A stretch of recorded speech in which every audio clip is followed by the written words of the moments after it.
जय श्री राम बेटा। प्रभु की भक्ति हर किसी को नहीं मिल पाती, लेकिन जिसे मिलती है वह प्रभु का हो जाता है। अपने बारे में तुम्हारा क्या अनुभव है यह तुम खुद ही समझ सकते हो। आजकल तुम जिन बातों के पीछे लगे हो ना बेटा, वह सारी बातें व्यर्थ की है जो तुम्हारे भविष्य में काम नहीं आने वाली। इसलिए अपने समय अपने ताकत को सही दिशा में लेकर जाओ, व्यर्थ की चीजों में नहीं। तुम समझ पा रहे होंगे ना मेरे कहने का मतलब कि मैं तुमसे क्या कहने आया हूं। तुम कार्य को शुरू करते हो लेकिन फिर उसे बीच में ही रोककर किसी दूसरे कार्य में लग जाते हो। यह आदत बेटा ठीक नहीं है। तुमने कभी चींटी को देखा है? वह हमेशा अपने ही मार्ग पर चलती रहती है, चाहे कोई किसका कितना भी रास्ता रोके, लेकिन वो अपना रास्ता नहीं बदलती। इसलिए वह अंत में जाकर अपनी मंजिल तक पहुंच ही जाती है। इस तरह बेटा तुमको भी निरंतर अपने रास्ते पर चलते रहना होगा, तभी जाकर तुमको सफलता मिलेगी। और जब भी तुम किसी नए कार्य को करोगे तो तुम्हारे जीवन में बहुत सी बाधाएं आएंगी ही जो तुम्हें विचलित कर देंगी, लेकिन वह बाधाएं तुम्हारी परीक्षा लेने के लिए आती है। बेटा वह तुम पर निर्भर है कि तुम उसे परीक्षा में पास होना चाहते हो या नहीं। तो इसलिए बेटा अपने मन को विचलित न करते हुए अपने सफलता पर ध्यान दो। जब भी तुम्हारा मन डगमगाए या मन भ्रमित हो तो मुझे याद करना और जितना हो सके नाम जप करना। उससे तुम्हें बहुत सहायता मिलेगी और रास्ता भी दिखाई देगा। बेटा जीवन में हर किसी को यह मौके नहीं मिलते जो तुम्हें मिले हैं।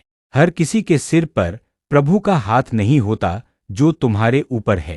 तो इसलिए बेटा खुद को खुश किस्मत मानो कि प्रभु स्वयं तुम्हारे साथ है और तुम्हें रास्ता दिखा रहे हैं तुम्हारी सफलता का। इसलिए अपना सारा ध्यान एक ही जगत केंद्रित करके अपने काम में लगाओ, ना कि व्यर्थ की चीजों में। आज जो तुम्हारे साथ फालतू की चीजों में ध्यान लगा रहे हैं उन लोगों के जीवन का कोई लक्ष्य नहीं है। वह इसलिए तुम्हारे साथ उठते और बैठते हैं, लेकिन बेटा तुम्हारा तो जीवन का बहुत बड़ा लक्ष्य है। तुम्हें अपना पूरा परिवार चलाना है, क्योंकि तुम्हारा पूरा परिवार तुम्हारे ही भरोसे हैं और उम्मीदें लगाए हुए बैठा है। अगर तुम अपने मन को विचलित करोगे या अपने लक्ष्य से अपनी नजर हटाओगे तो तुम्हारा पूरा परिवार बिखर जाएगा। यह संदेश देने मैं इसीलिए तुम्हें आया हूं कि तुम अब आगे से और अपने लक्ष्य से विचलित ना हो, क्योंकि बेटा अगर तेरी पराजित होती है या तू हारता है तो तेरा पूरा परिवार हार जाएगा, क्योंकि तेरा पूरा परिवार मेरे भरोसे चलता है और मेरे ही भरोसे बैठा है। मेरे बच्चे, इसलिए ही मैं तुम्हें रास्ता दिखाने आया हूं। समझ रहे हो ना मेरी बात को? छोटी छोटी चीज ऐसी है जो तू ध्यान भी नहीं देता, लेकिन मैं तेरा बाबा हूं। मैं तेरी हर चीजों पर ध्यान देता हूं कि तू कब किस कैसे कहाँ मिल रहा है और किन चीजों का उपयोग कर रहा है। मेरी बातों को तू इशारों में ही समझ जा। तेरे लिए यहाँ एक बहुत बड़ा संदेश है, नहीं तो तू जीवन में आगे जाकर पछताएगा और फिर मुझे ही याद करेगा। आजकल तू आता है मेरे सामने, सिर झुकता है, भक्ति करता है और फिर चला जाता है, लेकिन तेरी भक्ति के भाव अब मुझे पहले वाले भक्ति के भाव नहीं लगते बेटा।